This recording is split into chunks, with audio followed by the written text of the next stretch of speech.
Hey YouTube, Slingblade98 here. This video is going to be a raw review of last night's episode, July 20th, 2009. They kicked off the show with one of those promo setups where they had a guy talking, and then anytime, he got into something, he would be gradually interrupted by another competitor's theme music until they had all of the participants in a particular match or scenario.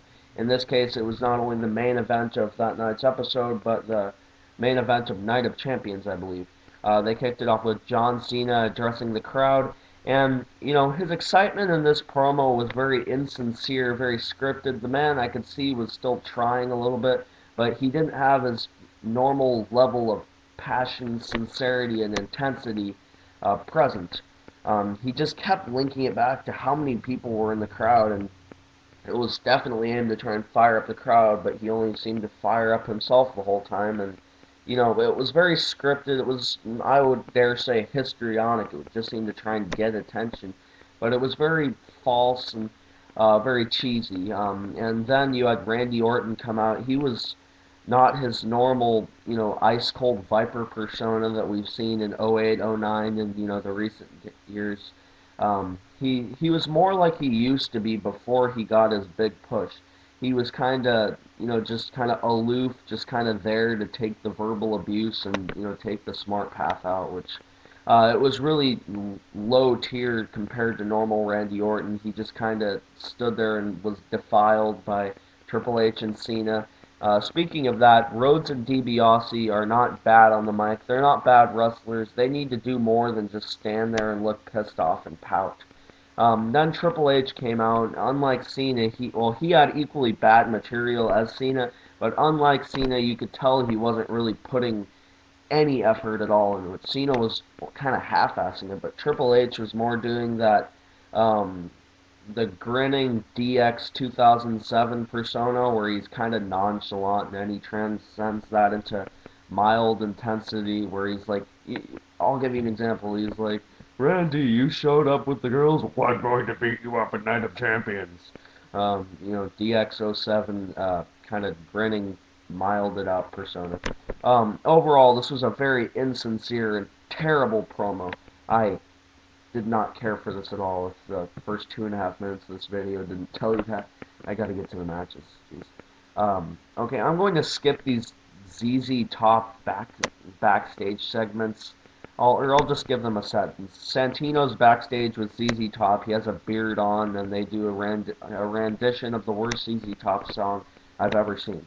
Then we go to a six-man tag match with Kofi Kingston, Primo, and MVP versus Jack Swagger, Carlito, and Big Show.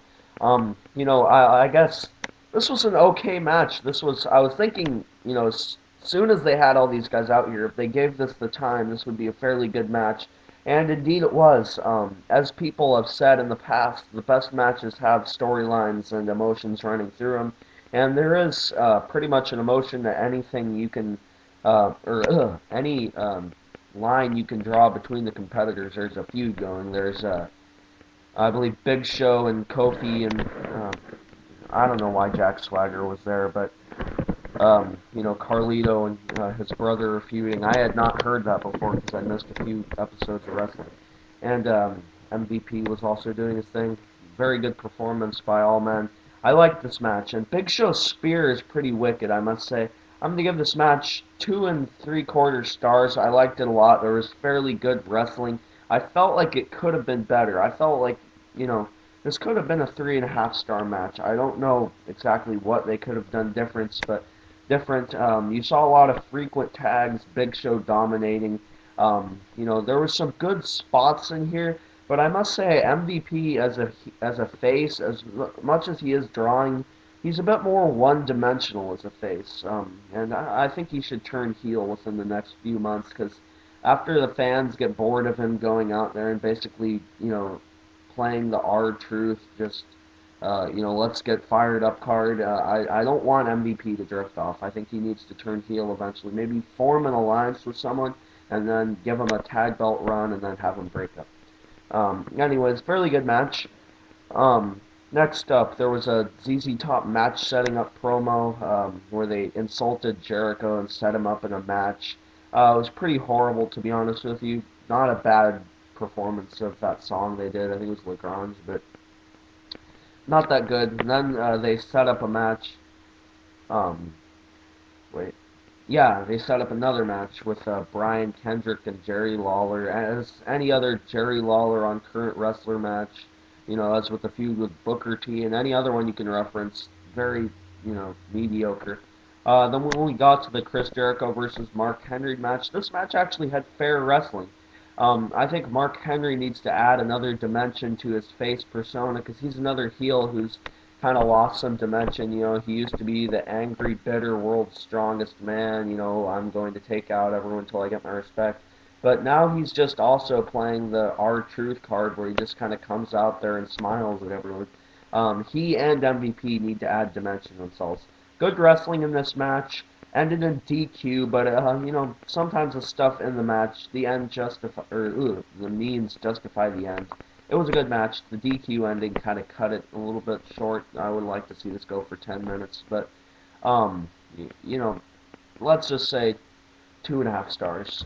Next up, Hornswoggle versus Chavo. I really don't need to say anything about that. It was funny, but it's a comedy match.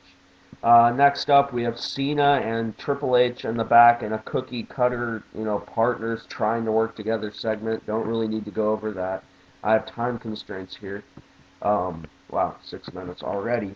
Okay, what did we have next? Another ZZ Top and Santino promo. That one was a little better. I thought the Divas kind of gave it a bit of an edge. They're always nice to see on screen when they're not, being used in those matches where they're only on there for 5 seconds and 3 of them don't even get tagged in.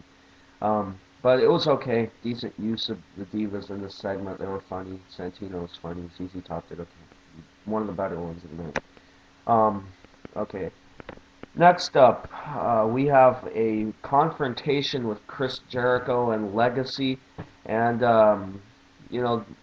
this is what I think Legacy should always be doing. This is, I think, what they should be doing when they're out there with the bigger guys like The Game and Cena.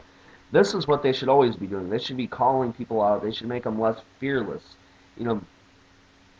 It's just the whole Viper deal. I feel like they're making Randy Orton too discretionary. They need to make him a bit more courageous. Even if he's cold and calculating. I mean, he was good there for a while where he picked his spots, but he wasn't always running away from people. Now they've kind of made him a bit of a, pardon my French, they made him a giant pussy. Okay, next up, we have the main event.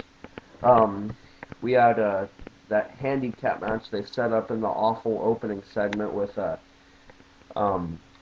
Legacy and Randy Orton versus The Game and Cena. This is about the wrestling you would expect. Every man did their normal routine, and since it is the main event, they actually, did some of those moves you don't see so often. Like, you'll usually see the spine buster, but you don't always see the Triple H knee. And we got to see, some decent Cena wrestling. Orton did okay, I found, but I think this was not one of his better nights. I don't know if it's his use or if he's just getting burnt out, but Randy Orton, I found, was not particularly at his best. He did good, though. And, props to Legacy, they were okay. But eventually you get to the point where in these main event versus, what am I talking about? I'm sorry, I'm losing my place here, folks. Anyways, eventually in these types of matches where you have mid-carders versus main eventers, no matter how decent the mid-carders do, you'll get to the point where they just get SVR09 hot tagged and they just get punched in the face, knocked off the apron, and then the main event guy gets spine busted and blah blah blah at the end. Anyways, this one actually ended in a roll-up, kind of a bit of chaos before that happened, but overall this was not a very good night of Raw. I would give this 1 3/4 stars. There was only like one good match in this. This guest host deal is really not that good so far. I mean, Seth Green, ZZ Top, and next week it's Shaq. They should get some more relevant celebrities and some celebrities more relevant to their sport. Maybe former wrestling alumni. Call Ric Flair up. I mean, I'm sure he would love to do it.